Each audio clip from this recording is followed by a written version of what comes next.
শরীফ ওসমান হাদি তার চিকিৎসক দলের একজন সদস্য হিসেবে, যেহেতু আমরা অপারেশন টিমের একজন সদস্য ছিলাম, তার মৃত্যুতে আমি খুবই আবেগে আপ্লুত, শোকাহত। তো আমি চিন্তা করছিলাম যে আমি কেন এত আবেগে আপ্লুত হচ্ছি। তখন আমি একটু ব্যাকে গেলাম যে আসলে এই যে ওসমান হাদি, তাকে একটু অ্যানালাইসিস করা, তার কথাগুলো শোনা চেষ্টা করতেছিলাম। তো সেইটার ফলে আমার মনের মধ্যে যে ক্রিয়া প্রতিক্রিয়াগুলো আসলো, সেটাই আমি আসলে একটু শেয়ার করতে চাই। আমি দেখলাম যে আসলে শরীফ ওসমান হাদি বহুমুখী প্রতিভার একজন ব্যক্তিত্ব ছিলেন। যেমন আমরা যদি চিন্তা করি যে মানে উনি একজন রাজনৈতিক ব্যক্তিত্ব, তাহলে দেখব যে সেটাকে উনি কিভাবে ফুটিয়ে তুলেছেন। উনি জুলাই অভ্যুত্থানকে, জুলাই বিপ্লবকে ক্ল্যারিফাই করেছেন যে এটা কেন বিপ্লব, এটা কেন অভ্যুত্থান, কেন এই বিপ্লবকে ধরে রাখতে হবে, কেন বিপ্লবকে ধরে রাখার জন্য সবাইকে কিভাবে ঐক্যবদ্ধ থাকতে হবে। এই যে বিষয়গুলো উনি কিন্তু মানে খুব সুন্দরভাবে সবসময় ক্ল্যারিফাই করেছেন। আবার যদি বলি যে না, উনি একজন দার্শনিক, তাহলে সেটা আমরা কিভাবে বলতে পারি যে একজন ব্যক্তির মন মননে, মগজে, মস্তিষ্কে বিভিন্ন কথাবার্তা যেরকম নাড়া দেয়, ঠিক তেমনি একজন একটা জাতিরও একটা মন, মনন, মস্তিষ্ক, কালচার বলে একটা বিষয় থাকে। তো আমার কাছে মনে হয়েছে যে শরীফ ওসমান হাদি শুধুমাত্র যে ব্যক্তির মনের মধ্যে নাড়া দিতে পারতেন তা না, উনি জাতির মন, মনন এবং মস্তিষ্কের মধ্যে নাড়া দিতে পারতেন। তার যে কথাবার্তার যে ধার, ক্ষুরোধার এবং যে যুক্তিপূর্ণ উপস্থাপন উনি সবসময় করতেন, এবং সেটার মধ্যে হেয়ালি যেরকম ছিল, সেটার মধ্যে ইনফরমেশন ছিল, সেটার মধ্যে যুক্তি ছিল, সেটার মধ্যে বিভিন্ন তর্ক বিতর্ক, আলোচনা, গবেষণা করার বিভিন্ন উপাদান ছিল।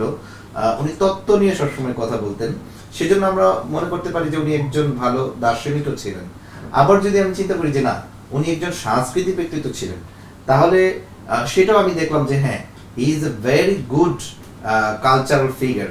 কিরকম উনি কিন্তু আমি একটা জায়গায় দেখলাম যে উনি এত সুন্দরভাবে নজরুলের যে বিদ্রোহী কবিতা তো আমরা অনেক শুনেছি, কিন্তু এইটার যে ফিজিক্যাল অ্যাপিয়ারেন্স, এটার যে বাচন ভঙ্গি এবং এটার যে আবেগ প্রবণতাটা দিয়ে উনি যে এই আবৃত্তিটা করছিলেন, বিদ্রোহীটা, মনে হচ্ছিল যে নজরুল এই কারণেই বিদ্রোহী কবিতাটা লিখেছিলেন, যে এইটা এইভাবে আবৃত্তি হওয়া দরকার এবং সেটার বাস্তবিক রূপ আমরা দেখেছি। অনেকে হয়তো আবৃত্তি করেন সবাইকে আন্দোলিত করার জন্য, কিন্তু একজন বিপ্লবী নেতা যখন ওটা আবৃত্তি করে, তখন সেটা যে এত সুন্দরভাবে ফুটে ওঠে, সেটা সবার হৃদয়কে আসলে বাস্তবিক অর্থেই নাড়া দেয়। সেই জিনিসটাও দেখলাম যে, এবং কালচারাল ফেসিজম বলতে যে একটা টার্মিনোলজি, এবং সেইটার বিপরীতে কিভাবে কালচারাল ন্যারেশনটা হতে পারে, সেটাও দেখলাম যে উনি অনেক সুন্দর করে বিস্তৃত আলোচনা। এবং যেটা বলছিলেন যে শুধু কি গান, কবিতা, আবৃত্তি এটা মানে কি কালচার, এটা মানে যে কালচার না, কালচার যে বিয়ন্ড মানে গান, মিউজিক, এগুলো, সেই বিষয়টা সম্পর্কেও দেখলাম যে ওনার আলোচনা, ওনার বক্তৃতা এবং ওনার সেই অনুভূতি ব্যক্ত। তো আমার কাছে মনে হচ্ছিল যে সে একজন আসলে কি তাহলে সাংস্কৃতিক ব্যক্তিত্ব।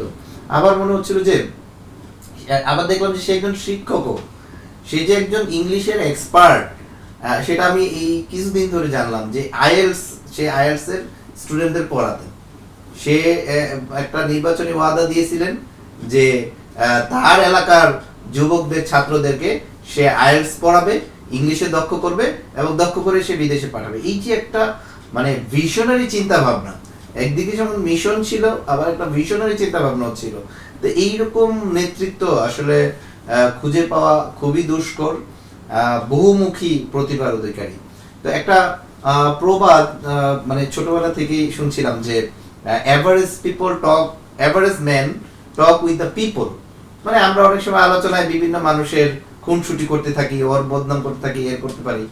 আবার যেমন intelligent man talk with the information. অনেকে আমরা যখন কথা বলি, বিভিন্ন ইনফরমেশন নিয়ে কথা বলি, যে ফিলিস্তিনে কতজন মারা গেল, তারপরে হচ্ছে ইসরায়েলের যুদ্ধের কি ঘটনা, this are the informations. But only legends talk about the ideas and planning. আমার কাছে মনে হচ্ছে হি ওয়াজ এ লিজেন্ড। সে সবসময় কিন্তু কোনো ব্যক্তিকে আঘাত করে বেশি কথা বলতেন না, যতটা না উনি বলতেন হচ্ছে আইডিয়া নিয়ে, যে এটার তত্ত্বটা কি হতে পারে, অর্থনৈতিক তত্ত্বটা কি হতে পারে, রাজনৈতিক, তারপরে সাংস্কৃতিকের তত্ত্বটা কি হতে পারে, এই যে আইডিয়া এবং প্ল্যানিং নিয়ে যে কথা বলতেন, এটা কিন্তু লিজেন্ডদের একটা বৈশিষ্ট্য। তাকে আমরা বলতেই পারি যে উনি ছিলেন হচ্ছে একটা লিজেন্ডারি পার্সোনালিটি। তো আসলে খুব অল্প সময়ের ব্যবধানে উনি সবার মন জয় করে নিয়েছেন। আমরা তো ওনাকে দেখতেছি 1-1.5 বছর ধরে, এই বেশি তো এর আগে তো আমরা কাউকে কেউ ওনাকে চিনতামই না। তো আমার কাছে মনে হলো যে ছোটবেলায় সুকান্তের অনেক কবিতা পড়েছি, বেঁচে ছিলেন তো অল্প কয়েক বছর, কিন্তু ওনার যে শিল্পকর্ম সুকান্তের, সেটা এত বিস্তৃত ছিল যে এখনো মানুষ এই 70-80 বছর পরেও আমরা সেটা নিয়ে গবেষণা করি এত অল্প সময়ের মধ্যে। তো সেই রকমই শরীফ ওসমান হাদী এই অল্প সময়ের মধ্যে যেই পরিমাণ শিল্পকর্ম উনি রেখে গেলেন, সেটা নিয়ে সবাই যদি আমরা চিন্তা করি, আমার মনে হয় এই জাতি হিসেবে আমরা একটা রাইট ট্র্যাকে থাকতে পারবো, এবং আমাদের তরুণ সমাজ, যুব সমাজ আরো বেশি উদ্দীপিত হতে পারবে, এবং জাতিকে একটা উন্নত জাতি হিসেবে উন্নয়নের শিখরে নেওয়ার জন্য যা যা করণীয় সব উপাদান ওনার এই বক্তৃতা, ওনার যে বাচনভঙ্গি, ওনার ব্যবহারিক জীবন, সবকিছুর মধ্যেই আমরা কিন্তু পেয়েছিলাম। এবং আমি বলবো যে উনি ছিলেন একটা আসলে বাংলাদেশি জাতির জন্য একটা রাজনৈতিক পথ নির্দেশক হিসেবে ছিলেন। তো যে বা যারাই তাকে মারার জন্য আসলে পরিকল্পনা করেছেন বা সফল হয়েছেন, আমি বলবো যে তারা আসলে পরাজিত হয়েছে। কারণ ওসমান হাদী আগেই বলেছিলেন যে আমার যদি গুলিটা আমি মারা যাব, মানে এই মারা যাওয়ার আগে তার যা করণীয় আল্লাহ তাআলা অবশ্যই, এটা তো আল্লাহরই ফয়সালা, কারণ মৃত্যুর ফয়সালা তো উপর থেকে আসে। তো তার যা করণীয় অল্প জীবনে উনি সবই দিয়ে গেছেন। তো আজকে আমরা সবাই শোকাহত। তো যেটা বলছিলাম যে যারা আসলে পরিকল্পনা করেছেন তারা আসলে ব্যর্থ হয়েছেন, তারা পরাজিত হয়েছেন। তো এইভাবেই যারা কাপুরুষ, যারা মীর জাফর, তারা পরাজিত হয়, আর যারা বীর সেনানী, তিতুমীরের যারা বংশধর, বা যারা তৌহিদ তামাদ্দুনের বংশধর, তারা অবশ্যই আল্লাহর প্রিয় পাত্র হিসেবে থাকবেন, এবং সেই লক্ষ্যেই আসলে তারা সবসময় কাজ করে যান। তো তার এই আত্মত্যাগ এই জাতির জন্য, জাতি অবশ্যই এটা মনে রাখবে এবং এখান থেকে শিক্ষা নিবে, এবং এইখান থেকে আমার এটাই ফিলিংস যে আল্লাহ তাআলা তাকে এই শাহাদাত কবুল করে নিক, এবং কাল কিয়ামতের ময়দানে আল্লাহ তাআলা তাকে জান্নাত কবুল করুন, এই আশাবাদী আমি রাখতে চাই। আসসালামু আলাইকুম।